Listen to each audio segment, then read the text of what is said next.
মাংসের স্বাদে পটলের মনোহরা একেবারে রেডি। কালারটা কত সুন্দর এসছে, কতটা লোভনীয় হয়েছে দেখুন রেসিপিটা।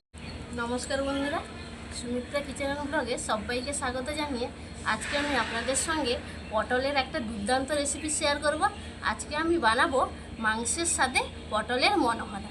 তো রেসিপিটা আমি কিভাবে তৈরি করি তার জন্য আপনাদেরকে প্রথম থেকে শেষ পর্যন্ত ভিডিওটা দেখতে হবে, স্কিপ না করে। তো চলুন এবার শুরু করা যাক।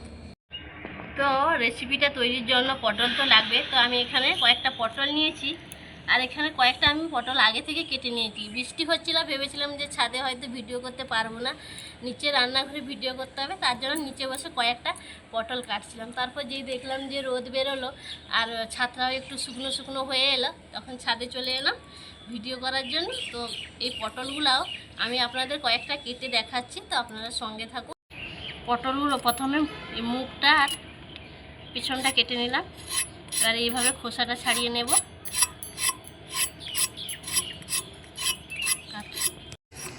পটলটার খোসা ছাড়িয়ে নিয়েছি, এবার কেটে নেব। প্রথমে এইভাবে কাটবো। পটলটা আমি ফাঁক করব না, গোটা গোটাই রাখবো। এইভাবে একটু ডিজাইন করে নিচ্ছি। এইভাবে ডিজাইন করলে দেখতে ভালো লাগে।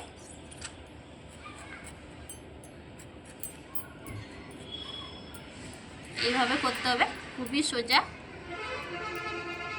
আবার এই পাশটাও আমি কেটে নেব কিভাবে, একটু একটু কাটতে হবে, বেশি কাটা যাবে না।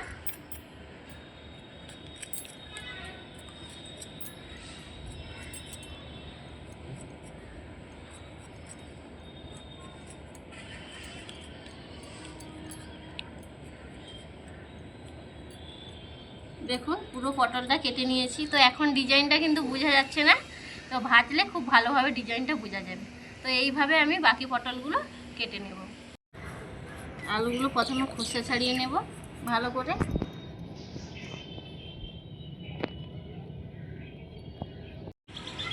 এই দেখুন আলুটা তো খোসা ছাড়িয়ে নিলাম, এবার লম্বা লম্বা করে কেটে নেব। যেহেতু পটলগুলো লম্বা লম্বা করে রেখেছি, আলুগুলো আমি এইরকম লম্বা করে কেটে নেব। এই যে এইরকম লম্বা করে আলুগুলো আমি কেটে নিয়েছি।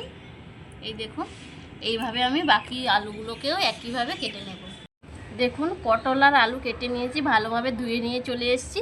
এবার আমি উনুনটা ধরিয়ে নেব, কড়াইটা চাপিয়ে দেব। উনুন ধরিয়ে কড়াইটা চাপিয়ে দিয়েছি।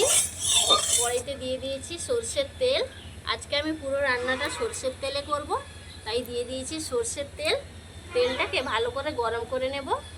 তেলটা গরম হয়ে গিয়েছে, এবার আমি কেটে রাখা আলুগুলো দিয়ে দেব।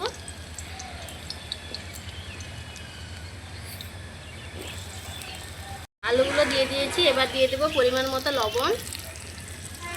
আলুগুলোকে লাল লাল করে ভেজে নেব।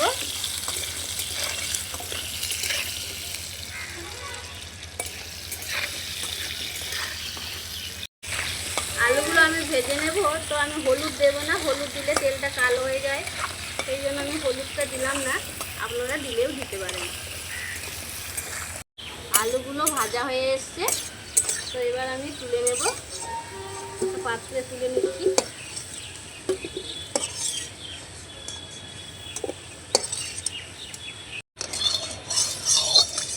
তো আলুগুলো তো ভেজে নিয়েছি, এবার আমি পটলগুলো ভেজে নেব। দিয়ে দিচ্ছি কেটে রাখা পটল, দিয়ে দিচ্ছি পরিমাণ মতো লবণ। তো পটলের মধ্যেও আমি হলুদ দেব না, হলুদ দিলে তেলটা কালো হয়ে যাবে, তার জন্য হলুদটা আমি ব্যবহার করছি না ভাজার সময়। তো পটলগুলোকেও একইভাবে আমি ভেজে নেব ভালোভাবে।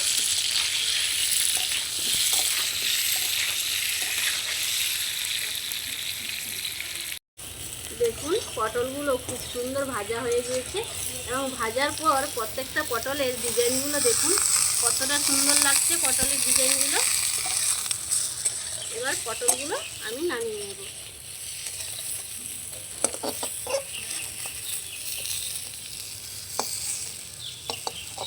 কড়াইতে আবারও তেল দিয়ে দিয়েছি। তেলের মধ্যে দিয়ে দেবো গোটা গরম মশলা। গোটা গরম মশলার মধ্যে রয়েছে এলাচ, দারচিনি, লবঙ্গ। দিয়ে দেবো গোটা জিরে। গোটা মশলাটা ভালোভাবে ভাজা হয়ে গেছে, এবার এর মধ্যে দিয়ে দেবো কুচনো পেঁয়াজ, পেঁয়াজটা ভালোভাবে ভেজে নেব। পেঁয়াজটা আমি এরকম করে ভেজে নিয়েছি। এবার দিয়ে দেব রসুন বাটা, হাফ চামচ মতো রসুন বাটা নিয়েছি, এটা দিয়ে দিলাম। রসুনটাকেও পেঁয়াজের সঙ্গে ভালোভাবে ভেজে নেব। রসুনটা ভালোভাবে ভেজে নিয়েছি। এবার কড়াইতে দিয়ে দেব অল্প জল। এবার দিয়ে দেব 1 চামচ লাল লঙ্কার গুঁড়ো, 1 চামচ দিয়ে দিচ্ছি কাশ্মীরি লঙ্কার গুঁড়ো। এবার লঙ্কাটাকে একটু ভেজে নেব। লঙ্কাটা একটু ভেজে নিয়েছি। এবার দিয়ে দেব হাফ চামচ মতো আদা বাটা। আদা বাটা দিয়ে মশলার সঙ্গে একটু কষিয়ে নেব। এতে 1 চামচ হলুদ গুঁড়ো দেওয়া হয়েছে, তো হলুদ গুঁড়ো দেওয়ার সময় ক্যামেরাটা অফ হয়ে গেছিলো। আদা বাটা দিয়ে প্রায় 2 মিনিট মতো নাড়াচাড়া করে নিয়েছি।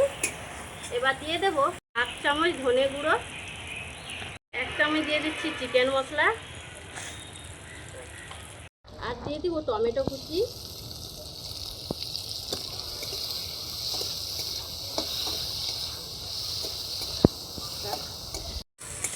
এবার দিয়ে দেব পরিমাণ মতো লবণ। লবণটা দিলে টমেটোগুলো গলে যাবে। এবার মশলাটা খুব ভালো করে কষিয়ে নেব। এই চিকেন মশলাটা দেওয়ার ফলে পটলের রেসিপিটা খেতে কিন্তু দুর্দান্ত লাগবে।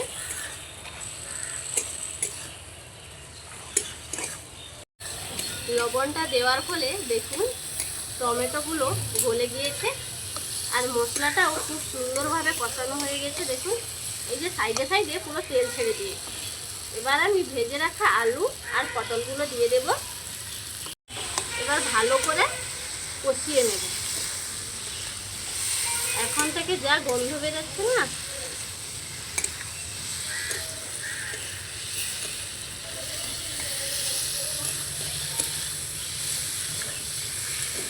প্রায় 5 মিনিট সময় নিয়ে পটল আর আলু আমি খুব সুন্দর করে কষিয়ে নিয়েছি। এবার দিয়ে দেব জল। অল্প জল দেবো, বেশি দেবো না। এবার 5 মিনিট মতো ফুটিয়ে নেব। রেডি হয়ে যাবে মাংসের স্বাদে পটলের মনোহরা।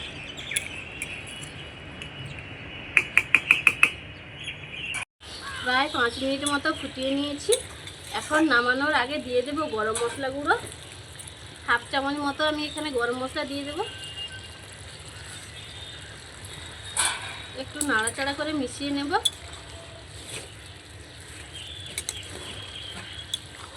গরম মশলা গুঁড়ো দিয়ে আমি একটু নাড়াচাড়া করে নিয়েছি। এবার স্বাদের ব্যালেন্সটা ঠিক রাখার জন্য দিয়ে দেবো অল্প চিনি। এবার একটু নাড়াচাড়া করে মিশিয়ে নিচ্ছি। চিনিটা দিয়ে 1 মিনিট মতো ফুটিয়ে নিয়েছি। তো মাংসের স্বাদে পটলের মনোহরা একেবারে রেডি। তো আমি প্লেটে সার্ভ করে নেব। মাংসের স্বাদে পটলের মনোহরা একেবারে রেডি।